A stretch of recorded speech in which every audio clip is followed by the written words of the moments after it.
Everyone, welcome back to my another daily blog. আজকে অনেক দিন পর একটা ডেইলি ব্লগ নিয়ে হাজির হলাম। সো আজকের ব্লগটা থাকছে আমি এই বৃষ্টির মধ্যে কই কই গিয়েছিলাম, কি কি খাইলাম এন্ড কাদের সাথে দেখা করলাম। So let's get started. সকাল সকাল আল্লাহর রাস্তায় আমার একটা পার্সেল চলে আসলো। প্রতিদিন সকাল 11টা 12টা বাজে আমার পার্সেল চলে আসে, মানে প্রত্যেকটা দিন একই সিন। এরপর হচ্ছে বাইরে দেখলাম ওয়েদারটা এত বেশি ক্লাউডি ছিল, মানে ঝুম বৃষ্টি হচ্ছিল অ্যান্ড মনে হচ্ছিল যে ঘুম থেকে যেহেতু উঠছি এখন বাইরে যে একটু বৃষ্টিতে ভিজে ইচ্ছা মতন, বাট সেটা আর হয় নাই বিকজ অনেক মানে আলসেমি লাগতেছিল, যেটা আর কি ঘুম থেকে ওঠার পর আর কি সবার হয়। এরপর হচ্ছে একটু নাস্তা করলাম অ্যান্ড নাস্তায় ছিল একটা রোল, দেন হচ্ছে সিঙ্গারা, অ্যান্ড বৃষ্টির মধ্যে এই কম্বিনেশনটা অনেক ভাল লাগে। এরপর হচ্ছে সকালবেলা যে পার্সেলটা রিসিভ করেছি সেটাই ওপেন করলাম, দেন হচ্ছে রেডি টেডি হয়ে বের হইলাম।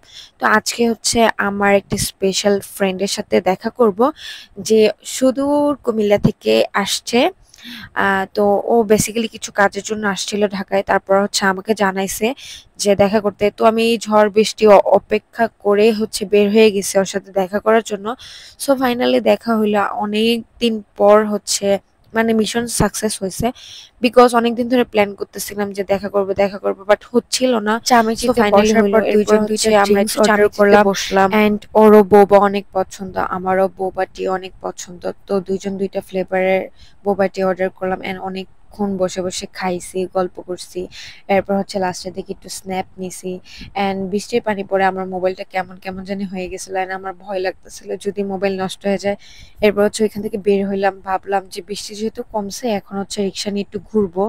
তো এখান থেকে একটা রিক্সা নিলাম, তো তখন একটু গুড়ি গুড়ি বৃষ্টি পড়তেছিল। যে তুমি এটা ইয়া করো, আমি তোমার পেজে দিয়েছি। Subscribe, like, comment and share. Basically এত ঝুম বৃষ্টির মধ্যে সচরাচর বের হওয়া হয় না, বাট সেদিন বের হয়ে অনেক ভালো লাগছে। রিক্সা নিয়ে ঘুরতে ঘুরতে চলে গেলাম হচ্ছে ধানমন্ডি 27-এ। তো ওইখান থেকে ভাবলাম কোথাও একটা বসি বিকজ গুড়ি গুড়ি বৃষ্টি পড়তেছিল। যদিও অনেকক্ষণ রিক্সায় ঘুরছি অ্যান্ড রিক্সায় ঘুরতে অনেক ভালো লাগে, এইরকম ওয়েদারে তো মাস্ট একটা রিক্সা রাইড তো মানে চলবেই। এরপর হচ্ছে ওইখান থেকে সবাই চলে গেলাম হচ্ছে গ্রিটিলে, ভাবলাম কোথাও বসি একটু আড্ডা দিই বিকজ রিক্সায় আর কতক্ষণ ঘুরবো। এরপর হচ্ছে ওইখান থেকে বসলাম গ্রিটিলে, একটু ঠান্ডা ঠান্ডা খেলাম। দেন হচ্ছে অনেক কথা জমেছিল, এগুলো বক বক বক বক বক বক করতেই আসছিলাম দুইজনে। এরপর হচ্ছে ভাবলাম আমার চুলটা এত বাজে হয়ে গেছে যার জন্য আমি খুবই ডিপ্রেসড, ভাবছি চুল একদম কেটে ছোট করে ফেলবো আর চুলই রাখবো না। বৃষ্টি পানি পড়ছে, ওই চুল কেমন কেমন জানি হয়ে গেছে। এরপর হচ্ছে একটু খাওয়া দাওয়া করলাম, এরপরে হচ্ছে আবার স্ন্যাপ নিলাম, এরপরে হচ্ছে একটু ঘোরাঘুরি করলাম। তো এখান থেকে বের হয়ে যাব, আবার একটা রিক্সা নিব, রিক্সা নিয়ে চলে যাব ইয়ামচাতে বিকজ আমার অনেক ঝাল ঝাল কিছু খাইতে ইচ্ছে করতেছিল and এরকম ওয়েদারে মানে মানে বুঝাইতে পারবো না যে কেমন লাগতেছিল। এরপর হচ্ছে ইয়ামচার যে বিল্ডিংটা ছিল ওইখানে সেলর আছে, তো ওইখানে গেলাম। ওইখানে যাওয়ার পর নিউ নিউ অনেক কালেকশন দেখলাম অ্যান্ড এই ড্রেসটার প্রাইস দেখে আমার লিটারালি মাথা ঘুরাইতেছিল। এরপর মিরর দেখলাম, মিররে একটু ভিডিও ক্লিপ নিলাম। এরপর হচ্ছে লিফটে উঠে দেন চলে যাব ইয়ামচাতে। ফাইনালি ধানমন্ডির ইয়ামচা ওপেন হয়ে গেছে, কি মজা! এখন তো আমার মানে শান্তি লাগতেছে, কষ্ট করে আর গুলশান বনানীতে যাইতে হবে না। আর ফর দ্য ফার্স্ট টাইম ইয়ামচাতে ঢুকে লিটারালি আমি শক বিকজ একটাও মানুষ নাই, মানে ওয়েটিং জোনে একটাও মানুষ নাই। মানে গিয়ে হচ্ছে একটা মানে বসার জায়গা পেয়ে গেছি বিকজ ইয়ামটাতে যতবার গেছি অতবারই হচ্ছে বসার জন্য লিটারেলি 10 মিনিট 20 মিনিট বসে থাকা লাগছে। তো আমরা মানে কোনো রকম একটা জায়গায় বসছি, আমরা একটা জায়গায় বসতে চাইছি, অন্য একটা টেবিলে বসতে চাইছি। তো ওইটা খালি হলে ওইটার মধ্যে বসবো, তো আমাদের হচ্ছে যে ওয়েলকাম ড্রিঙ্ক আছে ওইটা দিয়ে দিল অ্যান্ড এটা না অনেক বেশি রিফ্রেশ লাগতেছিল। যদিও আমার পেট পুরা ফুল ছিল, তারপরও কেন জানি মনে হইতেছিল যে আরটু খাই, আরটু ঘুরি। তো ইয়ামচাতে গেলাম। ইয়ামচাতে গিয়ে বেসিক্যালি আমি স্ন্যাক্স আইটেমই বেশি অর্ডার করি, লাইক মোমোজ, অন্থন, তারপর হচ্ছে ওদের যে ফ্রাইড আইটেম যেগুলো থাকে ওগুলা। সো বেসিক্যালি এই টেবিলটা আর কি বসতে চাইছিলাম। এই টেবিলটা অনেক সুন্দর, সামনে একটা মিরর আছে অ্যান্ড দেখতে অনেক ভালো লাগতেছিল। এরপর হচ্ছে আমাদের খাবার দাবার দিয়ে দিল।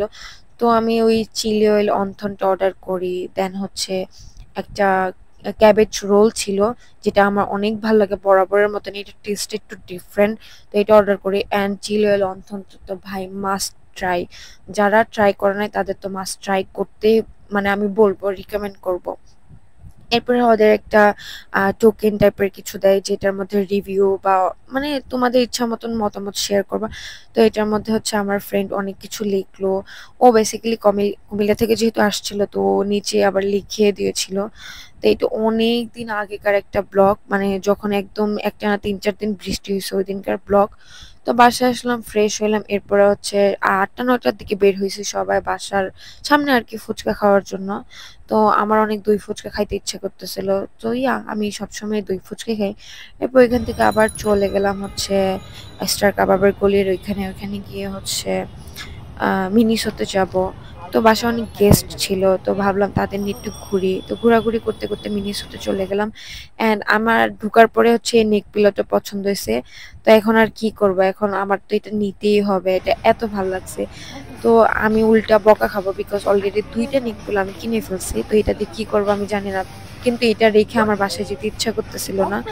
তারপর হচ্ছে একটু হাঁটাহাঁটি করলাম। তো হাঁটতে হাঁটতে চোখ পড়লো এই ইউনিক জিনিসটার উপর। এরপর হচ্ছে একটু দেখলাম, ঘাটাঘাটি করলাম, একটু টুকটাক শপিং করলাম, দেন বাসায় চলে গেলাম।